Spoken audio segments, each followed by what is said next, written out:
মানুষকে যে কোনো প্রকারে ভগবত মুখী করতে হবে, তাকে সবসময় জাগিয়ে রাখতে হবে। ঠিক যেরকম আমরা প্রদীপের তেল থাকি, যেমন প্রদীপ জ্বলতে থাকে, তেমনি মানুষের মধ্যে ওই সাত্বিকতাকে সারাদিন জাগিয়ে রাখবো, সারা বছর জাগিয়ে রাখবো, সারা জীবন জাগিয়ে রাখবো।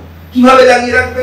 না, উৎসবের মধ্যে দিয়ে। এমন উৎসব, দুর্গোৎসব, এই ধরনের যে উৎসব, যাবতীয় কিছু, বাড়িতে একটি পুত্র জন্মাবে তার জন্য শুরু হয়ে যাচ্ছে উৎসব প্রথম থেকে। প্রথম যে উৎসব কি হচ্ছে না, নিষেক। আমরা ইন্টারকোর্স বলে বলি বটে, কিন্তু সেই নিষেকটাও একটা উৎসব, সেটাও একটা পুজো পাঠ রয়েছে, তারপরে নির্দিষ্ট দিনে গমন করতে হয়।